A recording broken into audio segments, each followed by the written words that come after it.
So would you do me an honor and use my favorite app and turn off your cell phones, please? So that we can proceed. All right, so what is the state of affairs in the service department and on our streets regularly? The average car on the road has 150,000 miles on it. And that same car is 11 years old. There are 84,000 independent service shops around this country, and there are 240 million recall opportunities. And the saddest one is number 5. The average customer cannot afford a service that's beyond $500. Actually, 63% of the consumers in this country cannot afford that. State of the affair too. So the customers are keeping these cars longer, and the cars are getting older and older. The statistics show that unfortunately 2017 sales will be a lot worse than 2016. And as any of you who are in sales, you know the margins are growing ever smaller when you sell a car. So how are we as automobile dealers to survive? There must be another solid profit center that works for us.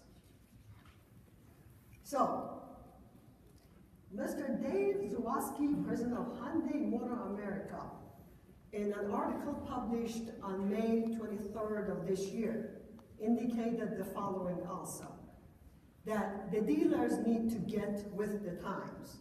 Hyundai boss says, rise of millennials will demand changes. Rapidly changing demographics, new buying habits, ride sharing, and electrification will soon put the hurt on profits and volume for manufacturers and dealers alike. Ladies and gentlemen, this is a gloomy state of the affair, unfortunately, but it really is not too far from the truth. So,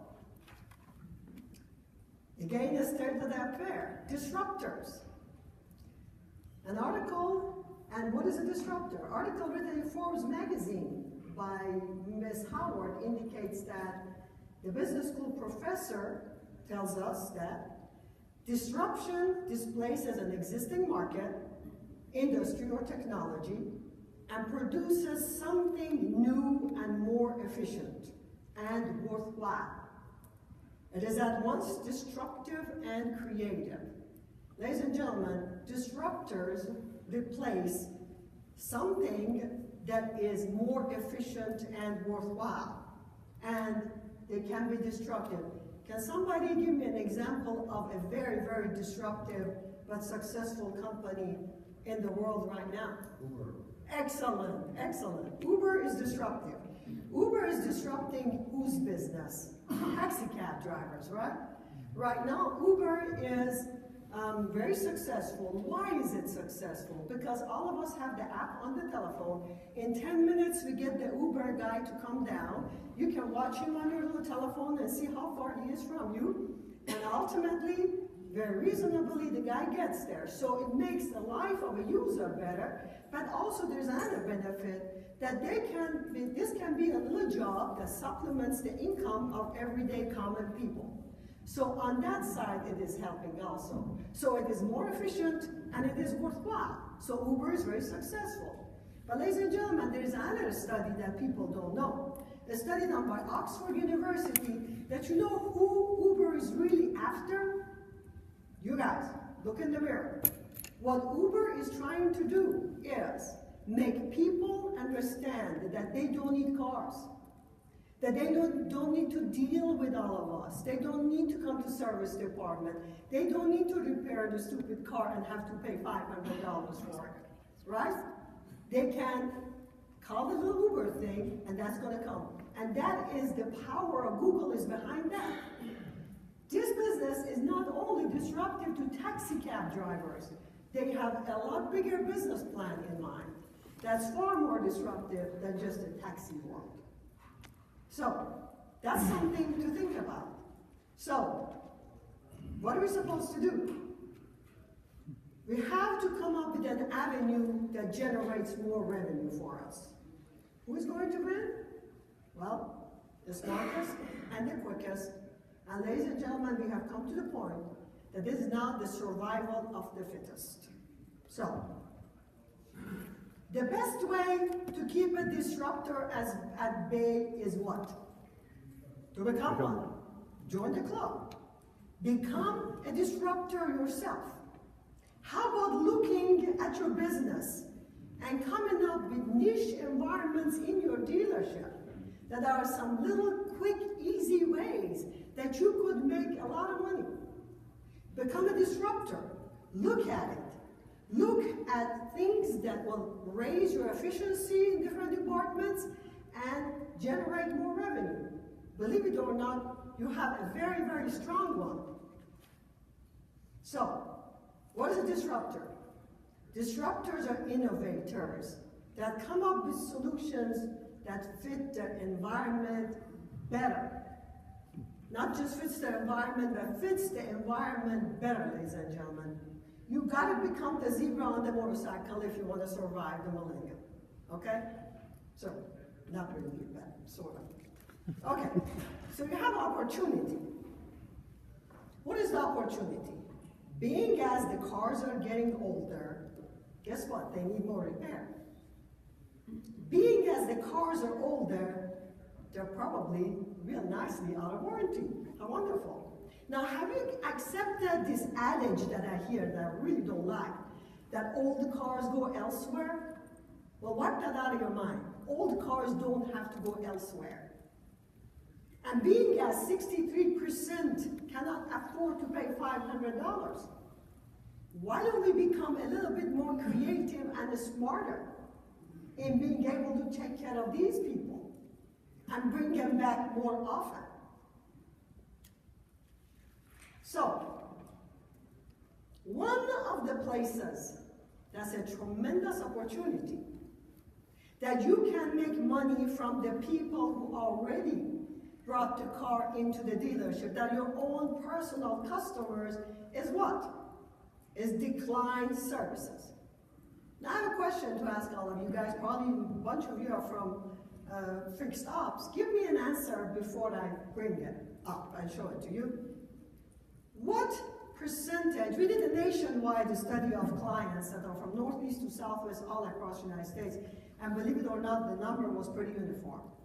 Can you guys, somebody hazard a guess that what percentage of customers have declined services? Before I go to the next slide. What did you say? 40%. Well, that's a good answer. Okay, so which one of these is it? 40, 50, or 20? 50. It's actually a lot less than that. It is 20. 20% was the average that came across. So, that's still a tremendous opportunity for us. Is 20% decline services something that you should react to? Is it considered a failure? Or is it an opportunity? It all depends on how you look at it, how you react. Reaction doesn't mean pick up the phone and yell at your service advisors. Reaction means think smart. But remember, you are now going to think as a disruptor in this business. So, think smart. How do you react to something like this? So, let's think of it this way. If you had 20% decline services, or whatever ends up being at your dealership, maybe some are a little bit higher, maybe some a little lower, let's say 20% is a number. If you reduce that 20% by 10%, what have you done? Have you not increased the business in your service department by 10%? And increased the revenue by 10%? Isn't that a tremendous opportunity, and isn't that a niche environment to get busy for? So, and this is from the share of the same customers you have had. So one way to improve fixed operations would be to simply reduce decline services. But how? That's a question you're probably going to ask. Yeah, well, we're brilliant. We can think of decline services. But how are we going to do that? That's the million-dollar question, and that's the whole purpose of this workshop, ladies and gentlemen. So, at what cost is it? And how are we going to do it? That's what we are going to next discuss. So, now you also say, listen, I have marketing going on at my dealership. I have got my marketing company sending messages to all of these people, and it is not improving by 10%. So, the question here is, do you know what they are sending to the customer? Is it one of those mass emails that your OEM sends to everybody? Ladies and gentlemen, that sort of stuff doesn't work anymore. People are expecting targeted messages that mean something to me as a customer. Okay? What is this costing? Do you have tracking capability to see once you send something to the customer, what has happened with that and where they went or what they did with the message you sent them? How much does this cost? And worst of all, how accurate is your data? Is your data coming from CRM?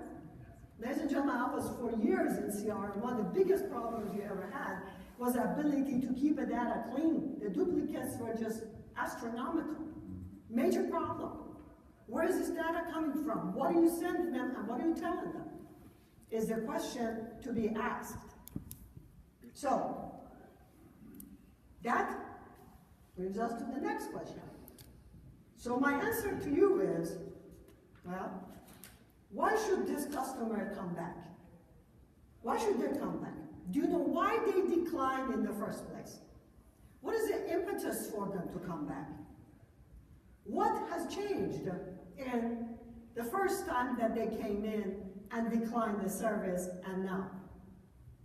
Who is the person these people are communicating with? And what message are they getting from your dealership? What has changed? So, one thing you can't do is constantly provide them with coupons and things like that. Because what's going to happen? You're going to have a breath of a customer, right? Every time they come in, they decline service, and what happens, you give them another $50 coupon, and that's what they look for every time. Is that a good answer? No. You don't really reduce and decline services that way. Well, you can play Pokemon with them if you want to. That might get you some attention the first time.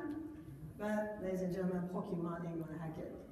We had the Pokemon there yesterday, but that doesn't get you anywhere either. So, what's the solution? Before we can solve this problem, we have to first, again, find out what is the reason people decline services. What you're going to send them, how you're going to communicate with them, will depend on why did they leave to begin with, okay? So why do customers decline services? We went back and did another major survey on a whole bunch of people and asked them, why do people decline services? Because if you have an answer to that, then maybe you can preempt the declining of the service before the service gets declined to begin with and have much better results. So, somebody guess to answer that? A survey to all of these people came again with very, very similar answers. So, why do customers decline services? Anybody want to guess an answer? Yes? I think they can get it cheaper somewhere else. Price. Well, this is kind of a joke. Why do customers decline services? Because they want to work on it themselves. I'm just trying to make sure you guys are staying awake. Okay, so very correct. You said one of it was price.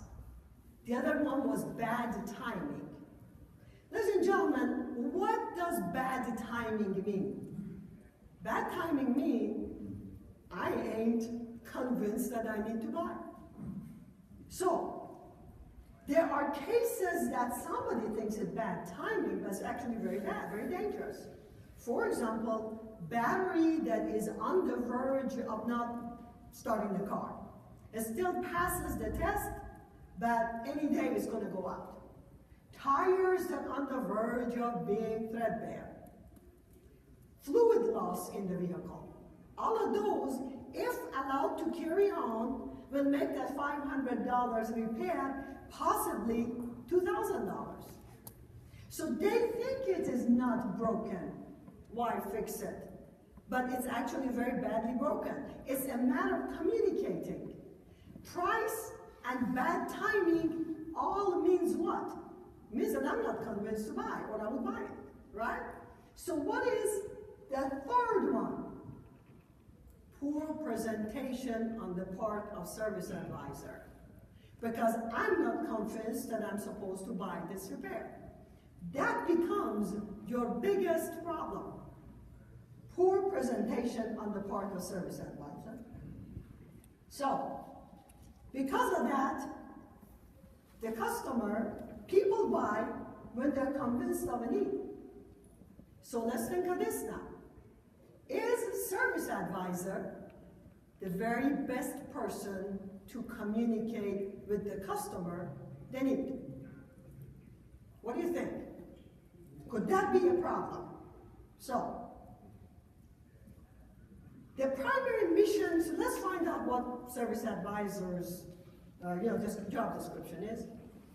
In 2012, an article written in Auto Dealer Monthly indicated that the primary mission of the service advisor is what?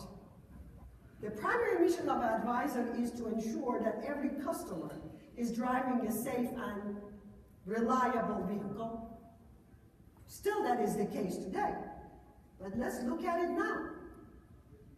In 2015, a new article written in another magazine indicates that what every service advisor should know about what? Selling.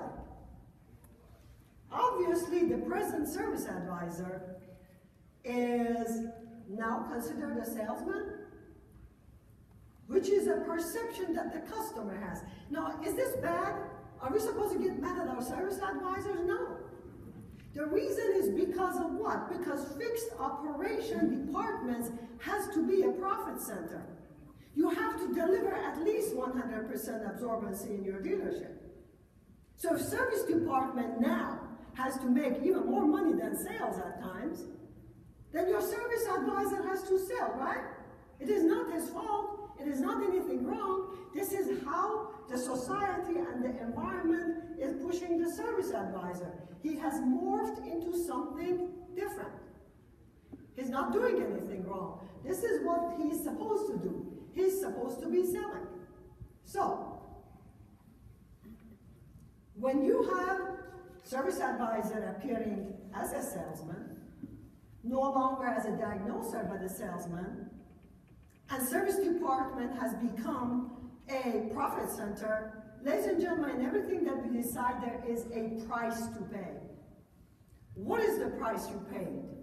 The price you paid is the perception of the customer. Now the customer believes that service advisor is a salesman.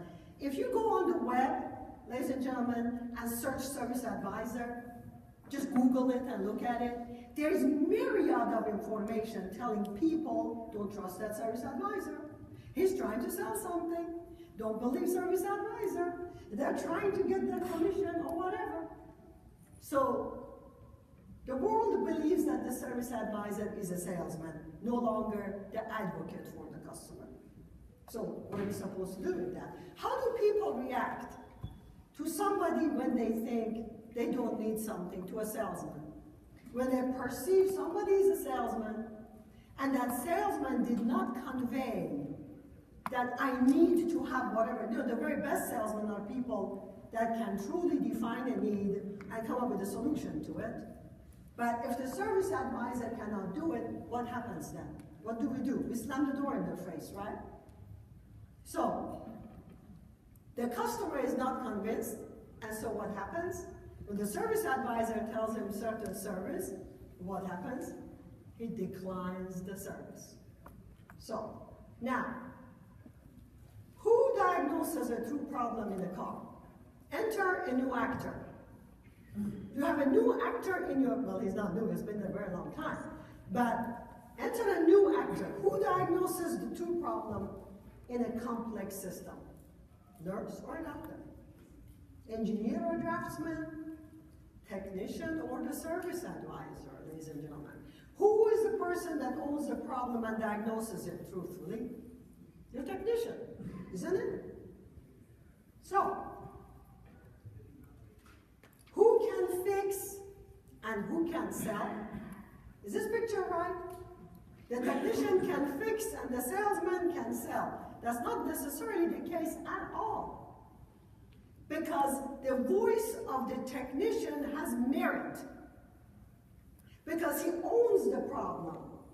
When he talks, communicates to a customer, he's communicating from a place of knowledge, whereas service advisor isn't.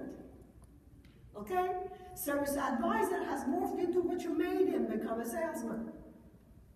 But technician is the engineer, perceived as such as he truthfully is.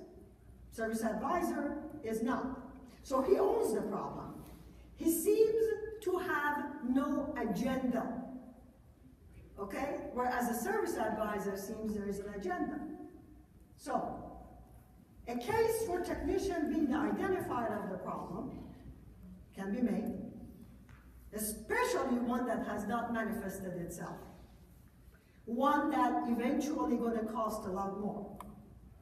He is the person that diagnoses it. Who is more enabled to perform a proper diagnosis of a complex system on a vehicle? A trained technician or a service advisor? And obviously, we all know the answer to that one. It's the trained technician, right? So, let's see how much training does one of these technicians have nowadays in our dealerships. The Advanced Technology Institute, who trains technicians, says at least 1.5 years of training. Then your franchises require master training.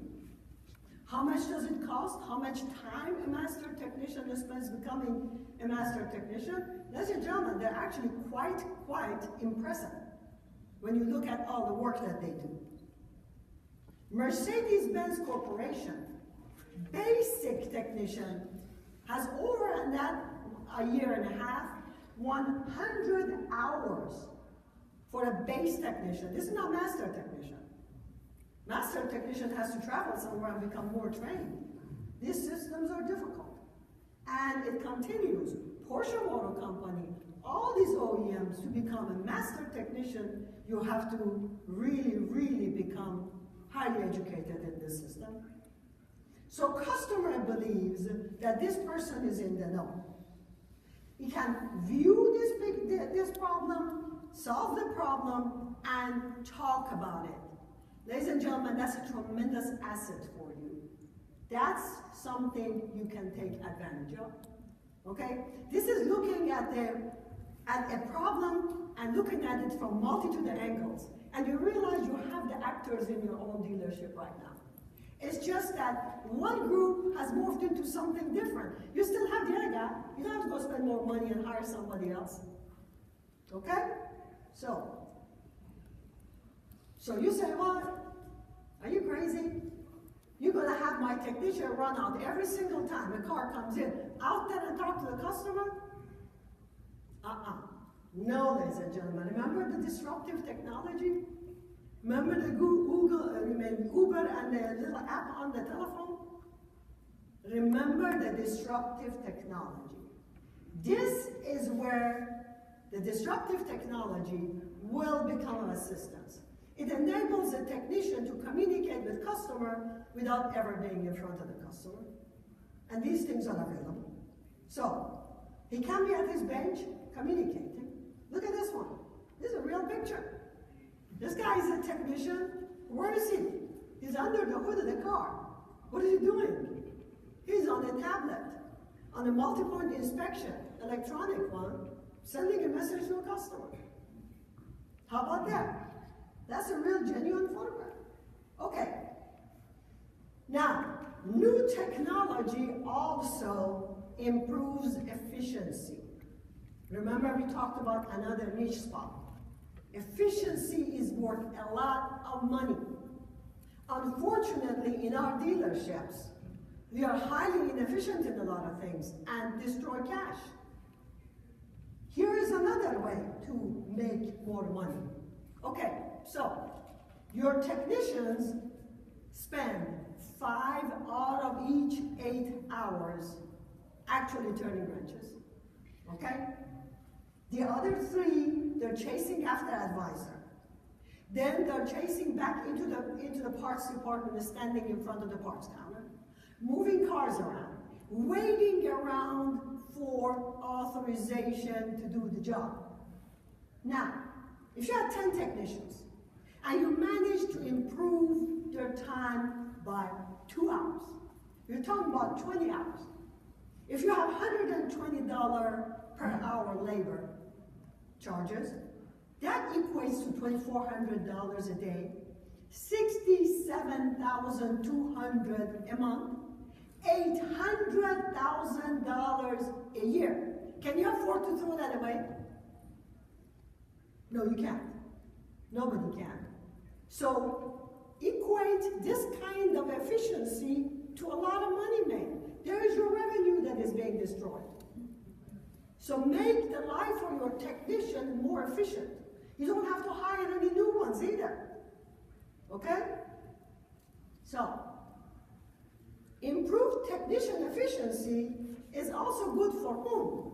Good for service advisor, good for parts department. Their time isn't getting wasted either. Just think of your dealership. How many times do you see technician standing in front of parts department? Okay? And most importantly, the customer, ladies and gentlemen. You keep calling that customer on the phone, right? If you have a system that can communicate properly through in an interactive manner with the customer, he could be sitting in a meeting and give you an authorization just through his cell phone. Okay? So, this kind of thing equates to a lot of efficiency, also improves a great deal of revenue for you. So not only decline services, but improvements in efficiency is very important. Technician involvement. So now we have made a case that technician involvement is good.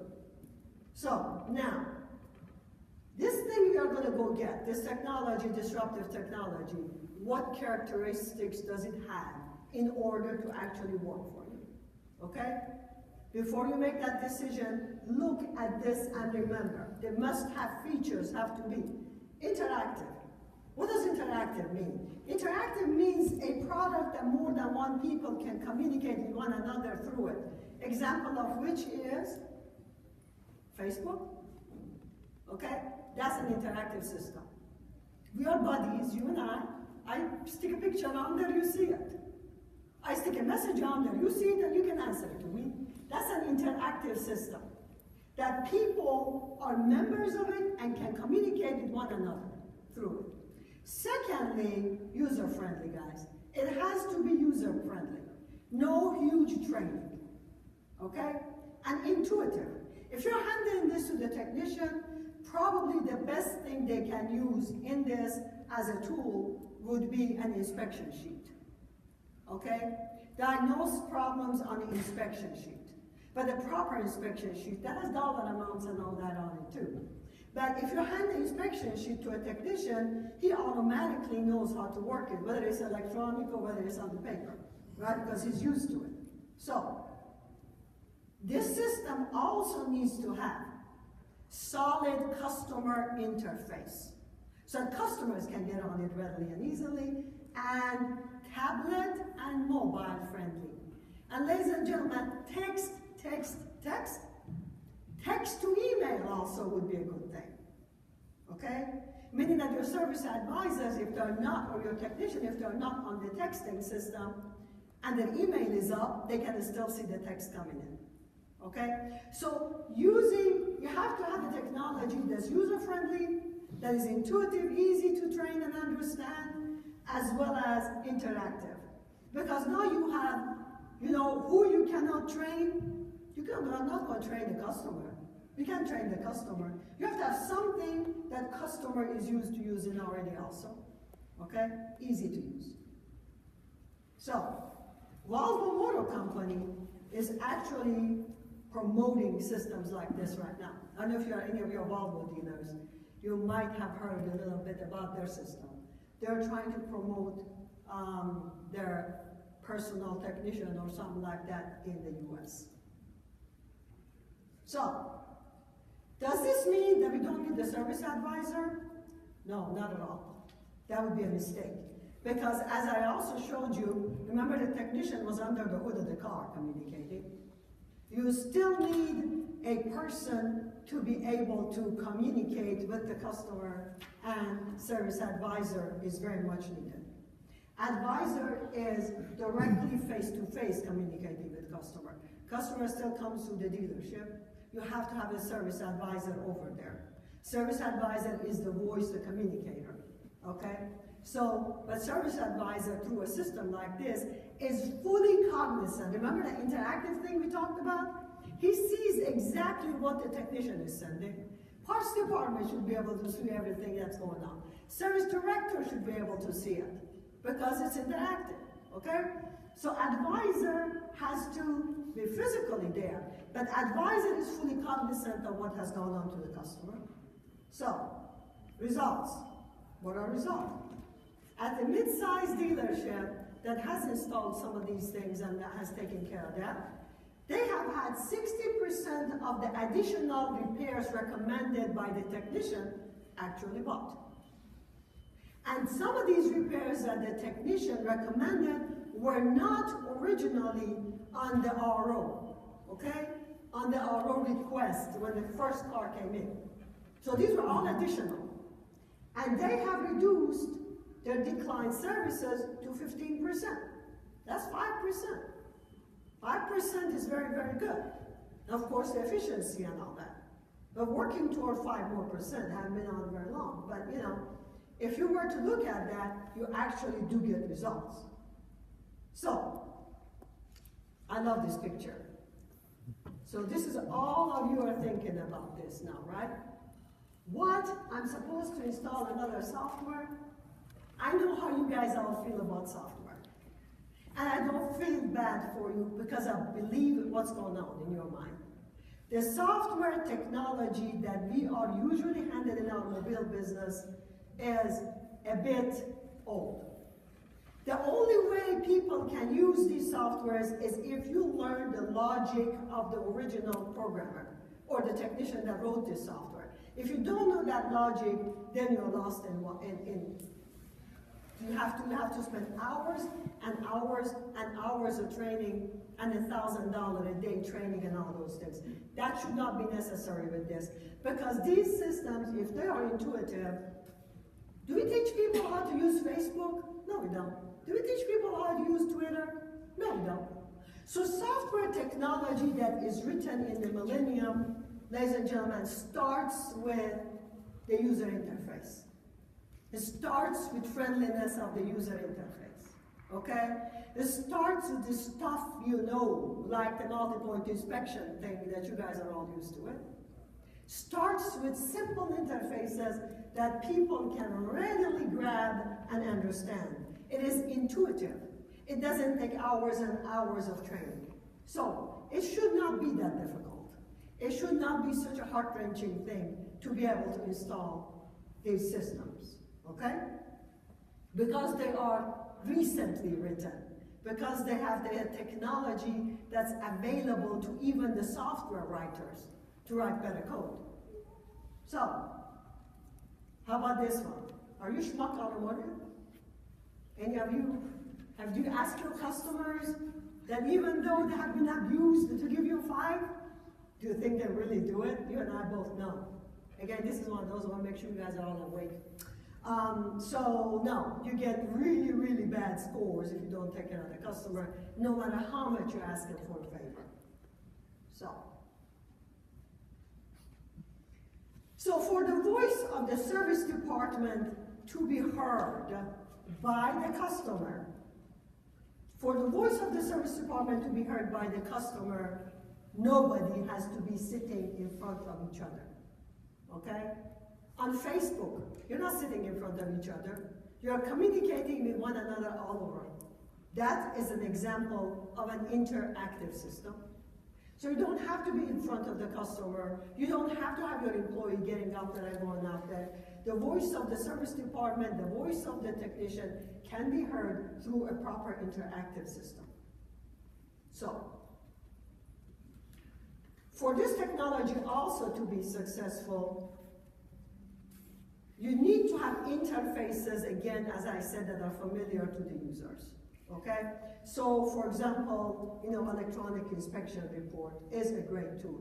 Very simple, ladies and gentlemen. Whatever you're gonna go get, focus on simplicity and ease of use, okay? Focus on simplicity and ease of use. Take it in your own hands, see if you can do it, all right? Whoever you're talking to. And remember, text, text, text. The millennials love text. So if you can text readily and pay online, allow them to do that if they want to. They're not forced to it, but they can do that if they wish. So, now, is this all peachy? No, ladies and gentlemen, it is not. Now, your system has to be interactive, it has to be intuitive, but something that's very, very important is a process. You must have a very solid process like this, and the process needs to be physical and also tested. For example, think of this scenario. Some dealerships say, tablet in the hand of a technician, number one is going to break it. First and foremost, they don't. They're very, very talented and they don't. Secondly, if they assume they're doing the multi-point inspection with all the little buttons. This guy goes over, looks at the tires, has to run over to his computer, click a button. Then run over to the car, look at the battery, then run over to the computer, click a button. Is that a sustainable process? I venture to say no.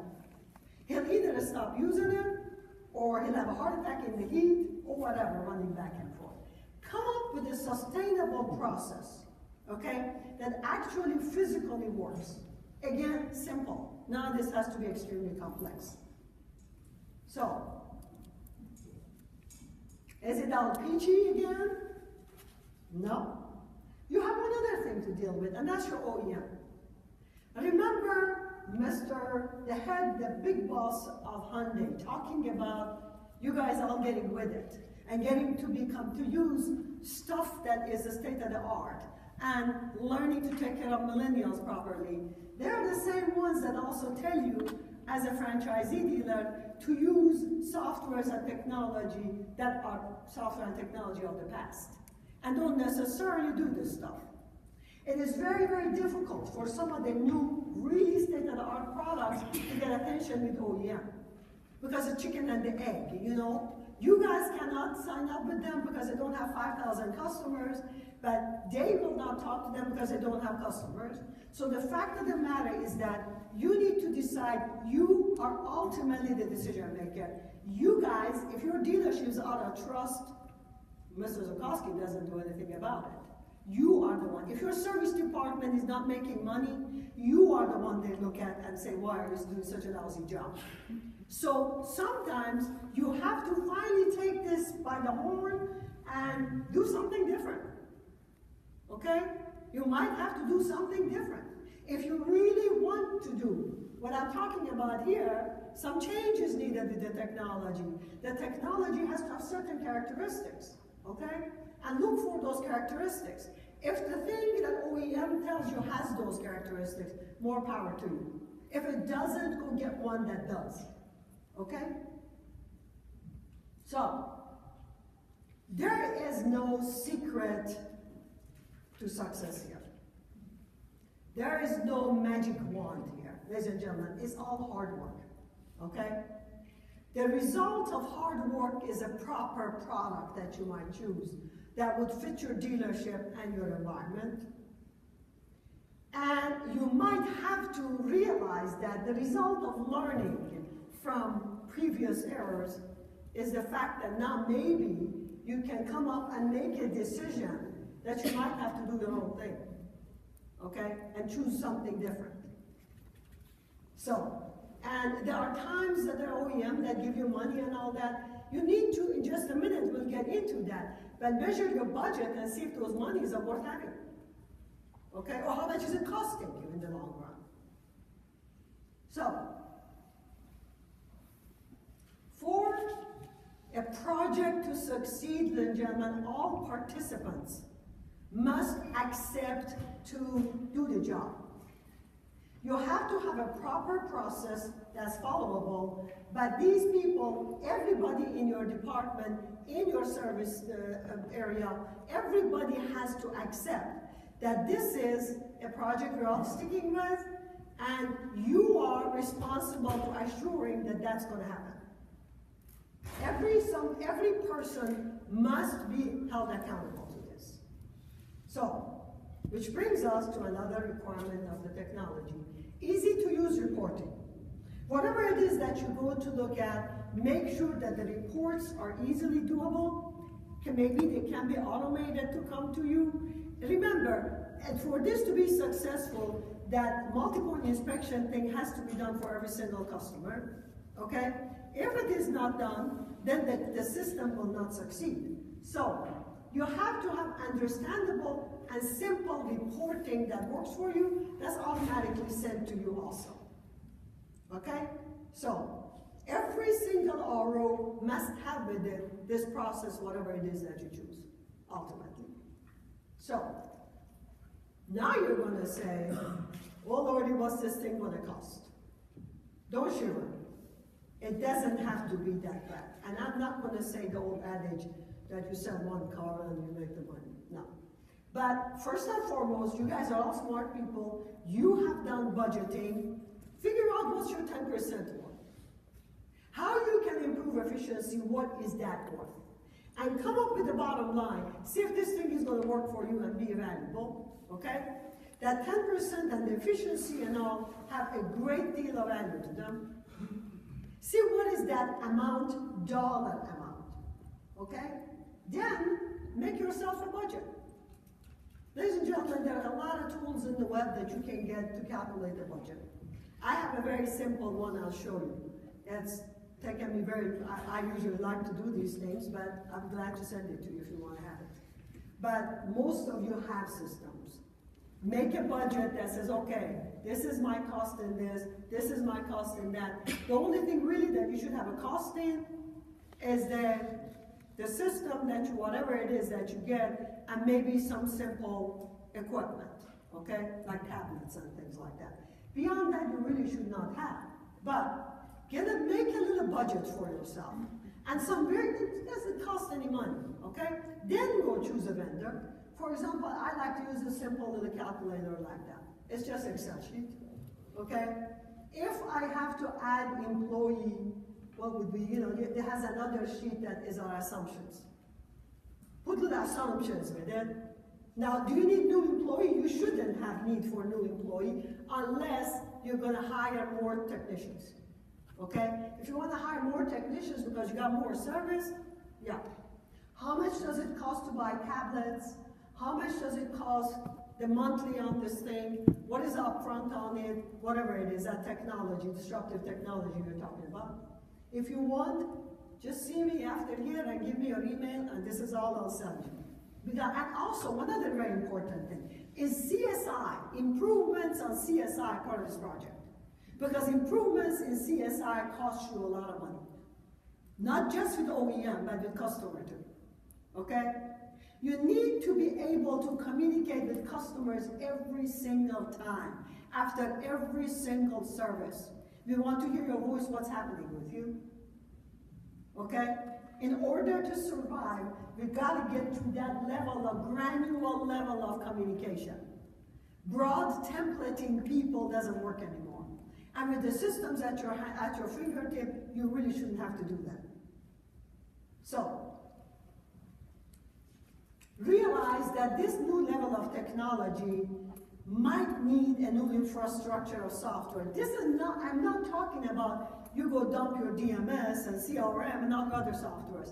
That's not what I'm talking about. I'm talking about the fact that these systems have to be written in a different infrastructure, okay?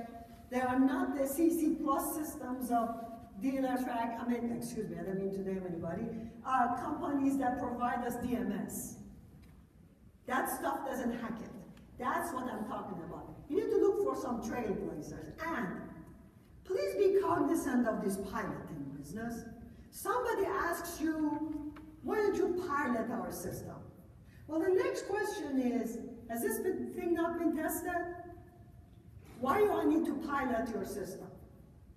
Now, if you're going to pilot so that our processes at our dealership is going to work better, well, maybe that's the case. But, you know, you are not the responsible party for testing a software system. You might want to pilot for time being to see if your processes are going to ultimately work with this system. And that might be, you might ask whoever it is, the vendor that you choose, can we do that? Okay, can we not sign a whatever year contract they choose so that we can just first test it at our dealership? Because it is a new idea. But you don't need to be piloting software for anybody, okay? So, remember, ladies and gentlemen, you are an entrepreneur. You guys are here because you have worked very, very hard to get here. You have systems in place to work for you. And in today's world, I'm sorry to tell you, there is a lot of people after your pot of gold. There are a lot of disruptors. As at the very onset, I talked about that. Uber has the power of Google behind them to disrupt your business, and that's exactly what they like to do. Okay, so protect your pot of gold. Don't let them have it. That's it. I would love to hear your opinion and any questions anybody has. Please holler. I was told it's 5 minutes, so I better stop talking. So, anybody has any questions? Very good. Thank you for joining us.